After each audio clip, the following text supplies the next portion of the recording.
Кирилл Немоляев и Гия Саралидзе в студии Вестника Кавказа. Мы продолжаем говорить о футболе, о том, что нас привлекло на этой неделе. И, на мой взгляд, вот ситуация, которая сложилась в переходе или не переходе Александра Алиева, игрока московского «Локомотива» в киевское «Динамо», но оно уже становится эпосом таким. И не поговорить об этом мы не можем. Очередная статья была совсем недавно в газете «Спортэкспресс» Игоря Робинера, где он довольно жестко высказался по поводу поведения президента клуба Ольги Смородской. Ситуация складывается такой. Взаимоотношения между Ольгой Смородской и Александром Алиевым, напомню, что он был в премьер-лиге. Что это за взаимоотношения? Да, сейчас я объясню. Он был вторым бомбардиром, да, занял второе место среди лучших бомбардиров в прошлом чемпионате. Прекрасный голеадор, не лучший, наверное, по исполнению, ну, до прихода Роберто Карлоса, во всяком случае, лучший исполнитель штрафных. То есть в его исполнении штрафные это практически пенальти превращаются. Очень много он забивает со стандартных положений. Очень хорошо он себя показал именно при Юрии Семине, когда Юрий Семин был главным тренером. И вот когда Юрий Семин, который тоже не сработался с Ольгой Смородской, ушел в киевское «Динамо», Алиев хотел перейти туда. И тут началась вот эта вот эпопея. Ольга Смородская утверждает, что нет никаких предложений конкретных от киевского «Динамо». Президент киевского «Динамо» Суркис опровергает это и говорит, что мы очень хотели видеть его в киевском «Динамо», чтобы он вернулся туда. И этого игрока хочет видеть Юрий Семин, который теперь главный тренер киевского «Динамо». И сам Александр Алиев, что самое важное, очень хочет перейти. Было предложение конкретное, о котором говорил Суркис. В итоге киевскому «Динамо» этот переход обошелся бы в 7 миллионов евро.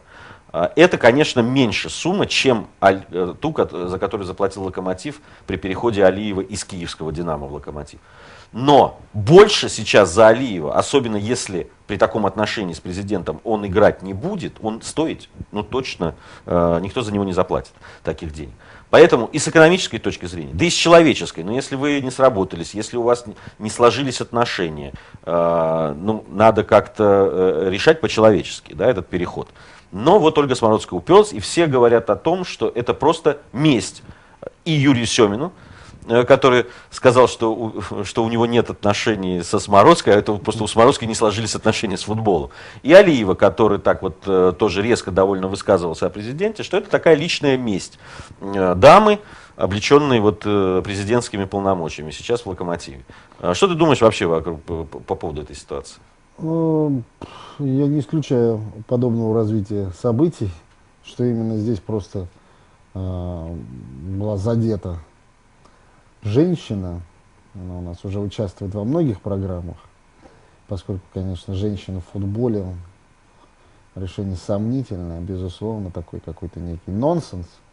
Шовинизмом попахивает ваши слова? Ну, попахивает, но все-таки каждый должен делать свое дело. Все-таки в серьезном футболе, мне кажется, на данного рода позиции, ну, примеры, мы имеем в мире примеры подобные? Имеем? Я не уверен. Не, ну у нас есть в Италии президенты женщины, которые просто по наследству получили некоторые клубы, но у них есть советники, видимо, они их слушают. Вот. Есть примеры поведения примерно такого, как у Ольги Смородской. Есть, безусловно, примеры такие есть. Есть более положительные. Тут, конечно, многие наши футболисты в определенный момент, удачно сыграв тот или иной отрезок, может быть, год, два, сезон, там, ну или вообще сложившиеся успешные футболисты, они как бы считают, что они имеют право выбирать, вне зависимости от контракта, что вот я имею право выбирать, я здесь играть не хочу, хочу играть там. И в результате, если я у вас играть не хочу, вы же понимаете, вы меня не можете заставить, я не хочу у вас играть. И в этой ситуации, ну как бы, чаще всего игрок выигрывает, но он не хочет играть. Денег, я думаю, у него хватит, чтобы просуществовать как бы какое-то достаточно приличное количество времени. Игрок, не, но по контракту он все равно будет получать какие-то деньги. Безусловно. Может быть, не такие, как если бы играл, но... Но все равно, то есть получается в нашей ситуации, когда, мне кажется, что большинству футболистов вообще приятно не играть, потому что можно просто получать деньги и ничего не делать. Это, в общем, в русском менталитете, ну, к сожалению, это... Вот. в данной ситуации ясно, что он не хочет играть, просто даже, может быть, не столько у Красножана, сколько просто вот под руководством Смородской. Не, ну известна эта история, с которой началось это противостояние. Когда Ольга Смородская в перерыве одного из матчей спустилась в раздевалку, в перерыве матча, и решила, значит, сделать накачку, да, объяснить футболистам, как им надо играть.